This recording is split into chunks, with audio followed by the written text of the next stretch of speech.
নমস্কার প্রিয় ছাত্রছাত্রীরা, বৈদ্যুতিন মাধ্যমে আজকে আমি তোমাদের কাছে তোমাদের সাহিত্য সঞ্চয়ন বইয়ের একটি কবিতা, প্রথম কবিতা তোমাদের খেয়া নিয়ে আলোচনা করছি। মূলত খেয়া নিয়ে আলোচনার পূর্বেই প্রথমে রবীন্দ্রনাথ সম্পর্কে দু একটি কথা বলা প্রয়োজন। যে রবীন্দ্রনাথ মূলত হচ্ছে কি, যে রবীন্দ্রনাথ এমন এক প্রতিভা, যে প্রতিভার মধ্যে যে শুধুমাত্র সমাজ বা জীবনের একটি দিক রয়েছে তেমন নয়, জীবনের সাহিত্য, জীবনের কবিতা, জীবনের গান, জীবনের চিত্র, জীবনের প্রবন্ধ, জীবনের বাস্তবতা, সমস্ত দিককে তিনি তার লেখার মধ্যে ফুটিয়ে তুলেছেন। এবং কি, যে দার্শনিক চিন্তাধারা থেকে শুরু করে সমস্ত বিষয়টাই তার লেখার মধ্যে ফুটে উঠেছে। তো রবীন্দ্রনাথের এই খেয়া কবিতার মধ্যেও আমরা তেমনভাবে তার কি, যে খেয়া কবিতার মধ্যে মূলত দুটি দিক আমরা পাবো। একটা হচ্ছে প্রথাগত জীবন ছবি,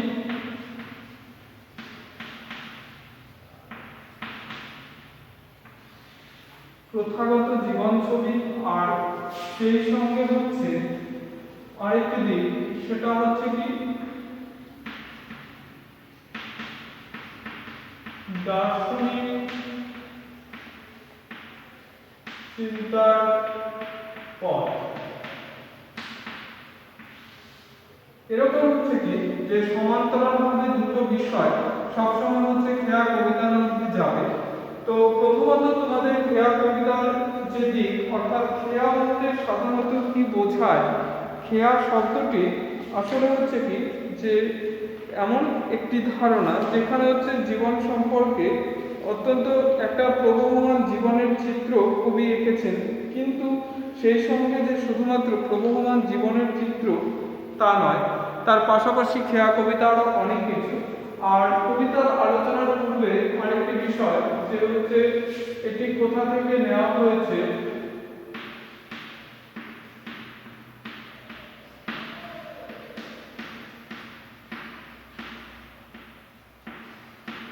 চৈতালি কাব্যের কি, এটি 13 সংখ্যক কবিতা। তো সেই চৈতালি কাব্যের 13 সংখ্যক কবিতা এই খেয়া।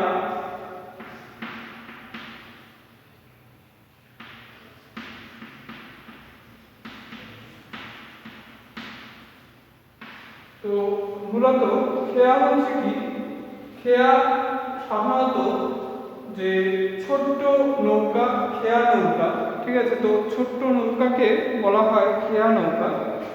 আর এই ধরনের রবীন্দ্রনাথ এমন একটি জীবন ছবি এখানে অঙ্কন করেছেন, যেখানে কি প্রথাগত জীবন ছবি, মানে যে নদীর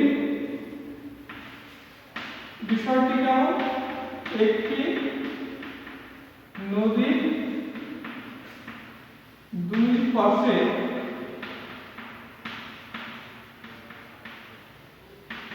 দুই গ্রাম।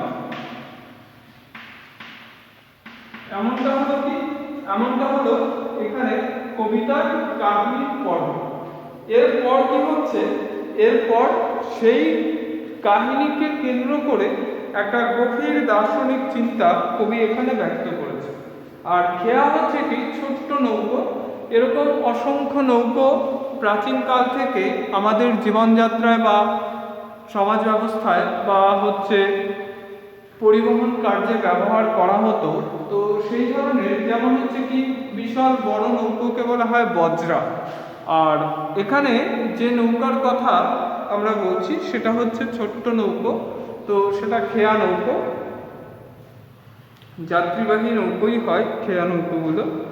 তো এখানে কবি কি বলেছেন দেখো, খেয়া নৌকা পারাপার করে নদীর স্রোতে, কেহ যায় ঘরে, কেহ আসে ঘর হতে, দুই তীরে দুই গ্রাম আছে জানাশোনা। খেয়া নৌকা পারাপার করে নদীর স্রোতে, কেহ যায় ঘরে, কেহ আসে ঘর হতে। অর্থাৎ খেয়া কি, খেয়া ছোট্ট নৌকো। তো খেয়া নৌকা পারাপার করে নদীর স্রোতে, মানে নদীর স্রোতের মধ্য দিয়ে কি, নদীর স্রোতের মধ্য দিয়ে নৌকো পারাপার হচ্ছে, ঠিক আছে।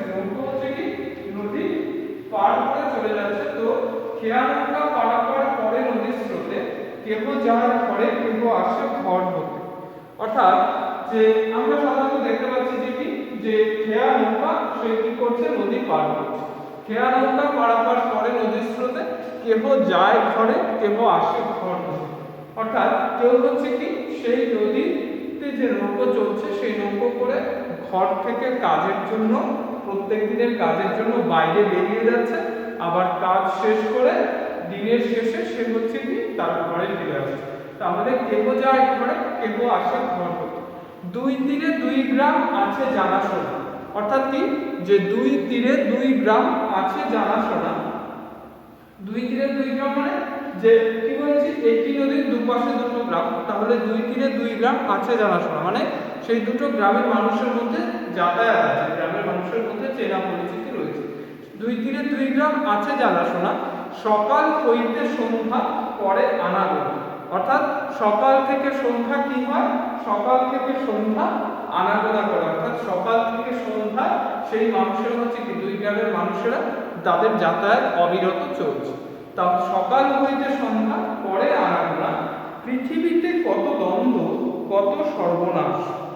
তাহলে কি বলেছে, পৃথিবীতে কত দ্বন্দ্ব কত সর্বনাশ, মানে আমাদের এই জীবনে হচ্ছে অসংখ্য দ্বন্দ্ব। শব্দের অর্থ হচ্ছে কি, দ্বন্দ্ব শব্দের অর্থ হচ্ছে, দ্বন্দ্ব বানানটা খেয়াল করবে, লয় হয় নয় লয় বয়। দ্বন্দ্ব শব্দের অর্থ হচ্ছে সংঘাত, সংঘাত বা বিবাদ, এরকম অনেক কিছু হতে পারে। কিন্তু আবার সমাসে যখন আমরা দ্বন্দ্ব করি তখন তার ঠিক উল্টো অর্থটা আমাদেরকে করতে হয়, তো সেটা হয়ে যায় মিলন। তো এখানে আমরা দ্বন্দ্ব বলতে সংঘাত বা বিবাদকে বুঝবো। দুই তীরে দুই গ্রাম আছে জানাশোনা, সকাল হইতে সন্ধ্যা করে আনাগোনা, পৃথিবীতে কত দ্বন্দ্ব কত সর্বনাশ। অর্থাৎ পৃথিবীতে অনেক হচ্ছে কি সমস্যা রয়েছে, পৃথিবীতে কত দ্বন্দ্ব কত সর্বনাশ। সর্বনাশ মানে কি, সমস্ত কিছু শেষ হয়ে যাওয়া, অর্থাৎ যে জীবনের একেবারে সমস্ত দিক বিলীন করে শেষ করে দেওয়া। তাহলে পৃথিবীতে কত দ্বন্দ্ব কত সর্বনাশ, নূতন নূতন কত গড়ে ইতিহাস। নূতন বানানটা খেয়াল করবে, রবীন্দ্রনাথ নূতন লিখতেন, তো নূতন নূতন কত গড়ে ইতিহাস মানে নূতন নূতন ইতিহাস তৈরি হয়। মানে ইতিহাস হচ্ছে কি, আমরা ইতিহাসের যে দিক সেটা হচ্ছে যে শাসক হয় সে হচ্ছে নিজের ক্ষমতার অনুযায়ী হচ্ছে ইতিহাস তৈরি করে। তাহলে পৃথিবীতে কত দ্বন্দ্ব কত সর্বনাশ, নূতন নূতন কত গড়ে ইতিহাস। অর্থাৎ ইতিহাস গড়ে তোলা হয়। ইতিহাসকে কি, ইতিহাস গড়ে তোলা হয়, ইতিহাস তৈরি নয়। ইতিহাস কি হয়, গঠন হয়। কাদের হাত ধরে, মানুষের হাত ধরে। তাহলে পৃথিবীতে কত দ্বন্দ্ব কত সর্বনাশ, নূতন নূতন কত গড়ে ইতিহাস, রক্ত প্রবাহের মাঝে ফেনাইয়া ওঠে সোনার মুকুট কত ফুটে আটে। তাহলে রক্ত প্রবাহের মাঝে ফেনাইয়া ওঠে সোনার মুকুট কত ফুটে আটে। সোনার মুকুট আসলে এটা হচ্ছে কি একটা সিম্বলিক ওয়ার্ড। তো সোনার মুকুট হচ্ছে কি, সোনার মুকুট এখানে আসলে সোনার মুকুট কত ফুটে আটে। এই সোনার মুকুট আসলে কি, সোনার মুকুট হচ্ছে ক্ষমতার প্রতীক, ঠিক আছে। অর্থাৎ ক্ষমতাবান যখন শাসক হিসেবে সিংহাসনে থাকে, তো তখন সে তার ক্ষমতার চিহ্ন হিসেবে সেই সোনার মুকুটটাকে কবি এখানে ব্যবহার করেছেন। তাহলে সোনার মুকুট কত ফুটে আর টুটে। ফুটে মানে প্রতিষ্ঠা হয়, টুটে মানে হচ্ছে ধ্বংস হয়। অর্থাৎ কি, যে পৃথিবীতে কোনো কিছুই হচ্ছে চিরন্তন নয়। অর্থাৎ কালের নিয়মে, সময়ের নিয়মে সবকিছুকে একদিন হচ্ছে কি তার সিংহাসন থেকে বিদায় নিতে হয়। অর্থাৎ তাকে হচ্ছে এই পৃথিবী থেকে নিশ্চিহ্ন হয়ে যেতে হয়। তাহলে এই নিয়মটাই এখানে কবি বলেছেন যে পৃথিবীতে কত দ্বন্দ্ব কত সর্বনাশ, নূতন নূতন কত গড়ে ইতিহাস, রক্ত প্রবাহের মাঝে ফেনাইয়া ওঠে সোনার মুকুট কত ফুটে আর টুটে। সভ্যতার নব নব কত তৃষ্ণা ক্ষুধা। অর্থাৎ সভ্যতার নব নব, সভ্যতা সিভিলাইজেশন, অর্থাৎ যে কি মানুষের চাহিদা ক্রমশ পরিবর্তনশীল। অর্থাৎ মানুষ যে সীমার মধ্যে রয়েছে সেই সীমা থেকে সে যখন আরেকটু এগিয়ে যায় তখন তার হচ্ছে কি, তখন তার সেই চাহিদা আরো ক্রমশ হচ্ছে বাড়তে থাকে। তোমরা তোমাদের জীবনের ছোট্ট ছোট্ট অংশগুলো দিয়ে দেখবে যে কি সময়ের সঙ্গে সঙ্গে জীবনের চাহিদার রূপান্তর ঘটে।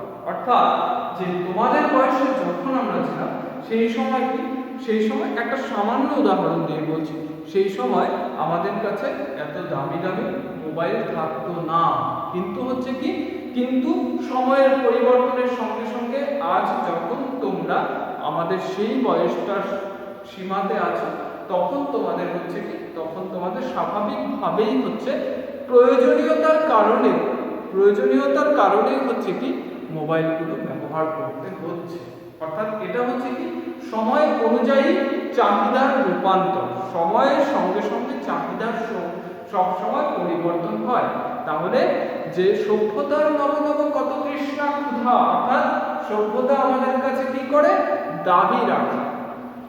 সভ্যতার নব নব কত তৃষ্ণা ক্ষুধা, অর্থাৎ আমি আজকে ইচ্ছে করলে যে কি, আমি যদি ভাবি যে আমি মোবাইল ব্যবহার করবো না, তাহলে সম্পূর্ণভাবে হয়তো কি যে আমাকে এই প্রতিযোগিতার বাজার থেকেই সরে যেতে হবে। এবং প্রতিযোগিতার বাজার থেকে সরে যাওয়া মানে এক কথায় হচ্ছে জীবনমৃত অবস্থা, অর্থাৎ জীবিত থেকেও মরে যাওয়ার মতন অবস্থা। তাহলে পৃথিবীতে কত দ্বন্দ্ব, কত সর্বনাশ, নূতন নূতন কত গড়ে ইতিহাস, সভ্যতার নব নব কত তৃষ্ণা ক্ষুধা, উঠে কত হলাহল, উঠে কত সুধা। হলাহল শব্দের অর্থ হচ্ছে গড়ল বা বিষ। এখানে উঠে কত হলাহল, উঠে কত সুধা, কবি এখানে একটা পৌরাণিক আবহকে আমাদের মনে করিয়ে দিয়েছেন। পুরাণে আমরা দেবতা আর দৈত্যদের যে সমুদ্র মন্থন হয়েছিল, সেই সমুদ্র মন্থনে প্রথমেই উঠে এসেছিল গড়ল, তো সেই বিষ নীলকণ্ঠ, অর্থাৎ ভগবান শিব যেটা কণ্ঠে ধারণ করে নীলকণ্ঠ, সেই বিষ। তো অর্থাৎ যে কোনো কিছু করতে গেলে, যে কোনো ভালো কাজ তৈরি হতে গেলে তার সঙ্গে হচ্ছে কি বিরোধ অবশ্যম্ভাবী, অর্থাৎ কোনো কাজ হচ্ছে কি সমস্যা বা কোনো কাজ হচ্ছে প্রতিবন্ধকতা বা কোনো কাজ হচ্ছে কি বিবাদ ছাড়া কখনো হচ্ছে কি মসৃণভাবে সব কাজ সম্ভব হয় না। তাহলে পৃথিবীতে কত দ্বন্দ্ব, কত সর্বনাশ, নূতন নূতন কত গড়ে ইতিহাস, রক্ত প্রবাহের মাঝে ফেনাইয়া উঠে সোনার মুখ কত ফুটে আর ফুটে। সভ্যতার নব নব কত তৃষ্ণা ক্ষুধা, উঠে কত হলাহল, উঠে কত সুধা। অর্থাৎ কি যে এই কাজগুলোর মধ্যে দিয়ে আবার সুফলও আসে, ভালোও হয়, তাহলে উঠে কত হলাহল, উঠে কত সুধা, অর্থাৎ ভালোও হয়। তো সেটাই কবি এখানে বলেছেন, শুধু হেথা দুই তীরে কেবা জানে নাম, দোহা পানে চেহে আছে দুইখানি গ্রাম। অর্থাৎ দুই দিকে গ্রামের মানুষ, শুধু হেথা দুই তীরে কেবা জানে নাম, অর্থাৎ যেমন আছে যে দুই গ্রামের মানুষ কেউ এমন হয় কেউ কারো নামও জানে না, শুধু হেথা দুই তীরে কেবা জানে নাম, দোহা পানে চেহে আছে দুইখানি গ্রাম। অর্থাৎ দুটো গ্রাম আসলে পরস্পরের দিকে তাকিয়ে আছে। এই খেয়া চিরদিন চলে নদীর স্রোতে, কেহ যায় ঘরে, কেহ আসে ঘর হতে। অর্থাৎ কি এই খেয়া চিরদিন চলে নদীর স্রোতে, এখানে আমি প্রথমেই বলে নিয়েছি যে একটি নদীর দুই পাশে দুই গ্রাম, এই গ্রামকে কেন্দ্র করেই হচ্ছে কি দুই গ্রামের, মানে এই নদীকে কেন্দ্র করে দুই গ্রামের মানুষের হচ্ছে জীবনযাত্রার স্বাভাবিকতা। অর্থাৎ কি এক কথায় বলতে পারো যে জীবনযাত্রার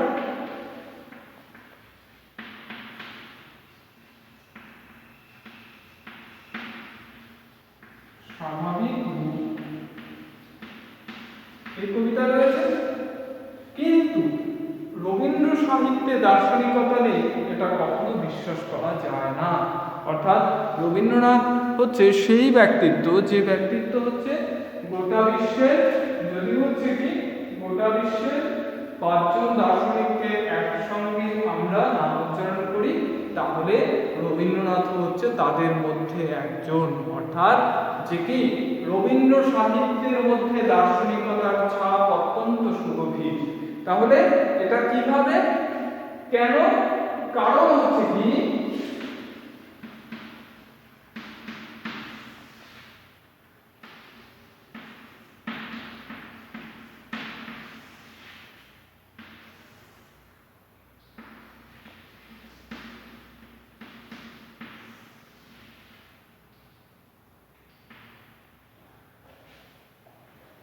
এই যে অবস্থা, অর্থাৎ